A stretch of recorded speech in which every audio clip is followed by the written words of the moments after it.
তো বন্ধুরা, ইনশট অ্যাপের মধ্যে ভিডিওর ব্যাকগ্রাউন্ড কিভাবে চেঞ্জ করবেন চলুন একবারে শর্টকাট পদ্ধতিতে আপনাদেরকে দেখিয়ে দিই। অ্যাট ফার্স্ট আপনাকে ওপেন করতে হবে ইনশট অ্যাপ। তো ইনশট অ্যাপ আপনারা ওপেন করব।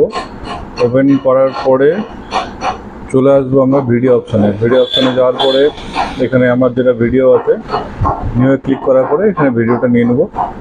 ভিডিওটা নেওয়ার পরে ওখানে আপনি সাইজ কম বেশি করতে পারেন। তো এবার চলে যাব আমরা কাট আউট অপশানে। তো দেখুন এইখানে হচ্ছে কাট আউট আছে। তো কাট আউট অপশানে চলে আসবো। কাট আউটে ক্লিক করব। কাট আউটে ক্লিক করার পরে এই যে অপশানটা পাবেন এই অপশানে ক্লিক করবেন। এখানে আমরা ক্লিক করলাম। তো দেখুন নিমেষের মধ্যেই এখানে কাট আউট হয়ে যাচ্ছে। তো কিছুক্ষণ অপেক্ষা করার পরে দেখবেন যে আপনার কাট আউটটা কমপ্লিট হয়ে গেছে। তো রাইট চিহ্নতে আবার এখানে আমরা ক্লিক করে দেবো। তো দেখুন আমাদের ভিডিওটা কাট আউটটা ঠিক হয়ে গেছে। তো এবার ব্যাকগ্রাউন্ড আমরা সিলেক্ট করব। দেখুন এইখানে ব্যাকগ্রাউন্ড বলে একটা অপশন থাকবে। এই যে ব্যাকগ্রাউন্ড বলে একটা অপশন আছে। তো আমরা এই ব্যাকগ্রাউন্ডে ক্লিক করব। ব্যাকগ্রাউন্ডে ক্লিক করার পরে এখানে দেখুন গ্যালারি অপশন আছে। এখানে গ্যালারি অপশন আছে ফটো। ফটো আমরা ফটোতে ক্লিক করব।